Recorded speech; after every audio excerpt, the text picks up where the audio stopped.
Two female EFCC officers arrived in court at about 11:35 a.m. on Wednesday following her arrest on Tuesday. The Eagle Online recalls that she was picked up by operatives of the EFCC at the Nnamdi Azikiwe International Airport, Abuja, on Tuesday on arrival from the United Kingdom at about 5 a.m. and kept in custody. Justice Inyang Ekwo had audience on Tuesday at 12 noon. Justice Ekwo, who gave the order in a short ruling, also ordered the EFCC, upon the appearance of Achimagu at his office, to return with her to court on Wednesday to report.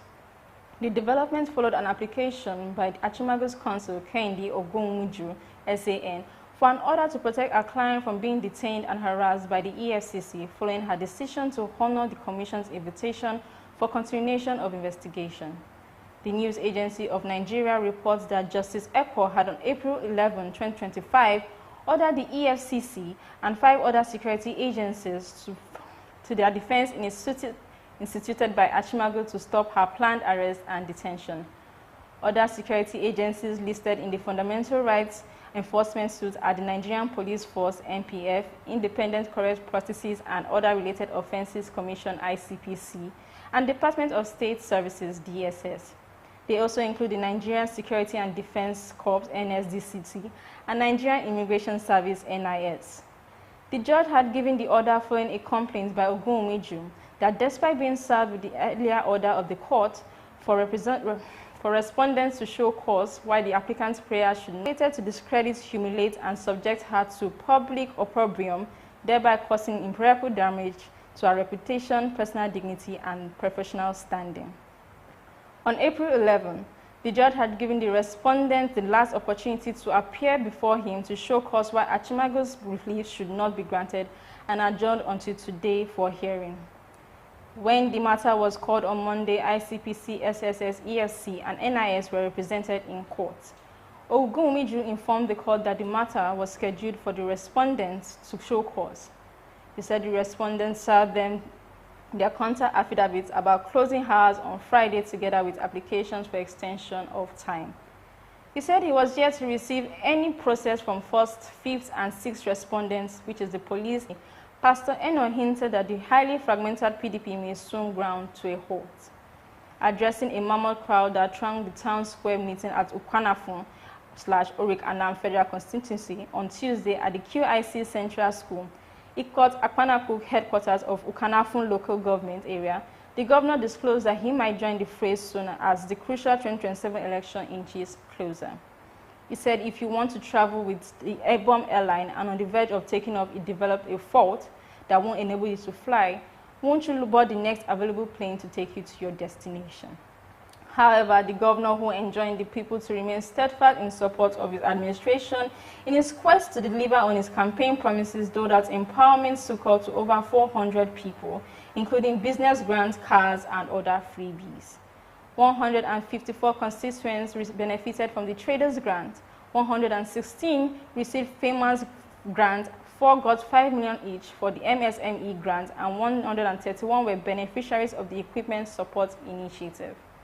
He therefore urged the beneficiaries to make judicious use of the resources at their disposal, warning beneficiaries to desist from deploying it to Ponzi schemes or any other unintended purposes. He said, "We need to meet with the people from time to time to see them. It is not only during elections that we should come to see our people. We also have to come and see you in the course of governance, to check your well-being, to listen to you, tell you what we have done and what we are planning to do. This is the 4th federal constituency we have visited and have 6 more to go, and we will finish all in time for the budget department to capture the needs of the 2026 budget. We will go through your requests and tell you the ones we have decided to do based on available funds. We might not be able to do all, but whatever is left will add the subsequent budget. We will always work with the people because this government is of the people, for the people, and by the people." In a related development, Governor Sheriff Obowari of Delta State has expressed optimism that they will welcome former Governor James Ibori to the All Progressive Congress, APC. He stated this during the vigil mass in honor of the former Deputy Governor of the state, Professor Amos Utwama, at St. Andrew's Catholic Church, Otu Jeremy, Ugeli South local government area on Tuesday. Obowari, paying glowing tribute to the late Professor Amos Utwama, stressed the need for unity of the Urhobo political class. He highlighted his selfless contribution, saying, "I am very happy to be here today, seeing this large gathering for one man. The preaching today is not about the dead, it is about the living. There are many things he did while he was alive. I will mention just a few key ones." Governor Oborori prayed that the passing of the late Professor Otuama will bring peace and unity to Igeli South and the entire Urhobo nation.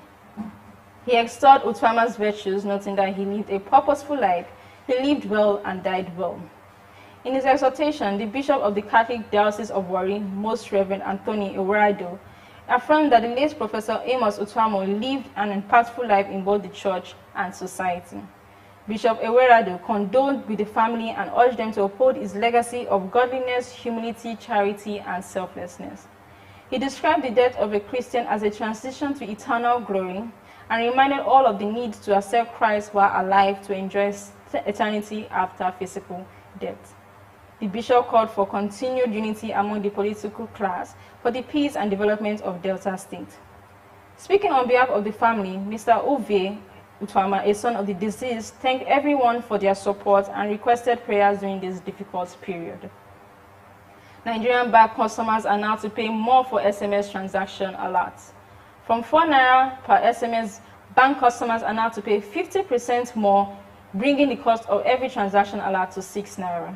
According to the banks, this was equal to the recent increase in the rate of SMS by telecommunications provided following the nod of the federal government. In a message sent by the banks to the customers, they were informed to prepare for the increase in charge. An email from Guarantee Trust Bank Limited with the heading "Increase in SMS Transaction Alert Fees" said, "Dear valued customer, please be informed that effective Thursday, May 1, 2025, the SMS transaction alert fee will increase from 4 naira to 6 naira per message. The adjustment is due to a recent increase in telecom rates as communicated by the telecommunications service providers. Kindly note that the transaction alerts are important and help you keep track and stay in control of activities on your account. SMS alerts to international phone numbers are subject to a hike in student visa fees. The news has it that Nigerians seeking to study in Australia may have to pay visa application fees exceeding 2 million naira as the Australian government considers raising the student visa fee from 1,600 Australian dollars to 2,000 Australian dollars, which comes to about 2,050,480 naira at the current exchange rates. The current visa fee of 1,600 Australian dollars, which came into effect in July 2024, had already marked a significant 125% jump from the previous 710 Australian dollar. The further increase are being proposed by the two major political parties in the lead-up to Australia's May 3rd federal election. Opposition leader Peter Dutton has suggested a further increase that will push the fee even higher, proposing 5,000 Australian dollars for international students applying to Australia's prestigious group of 8.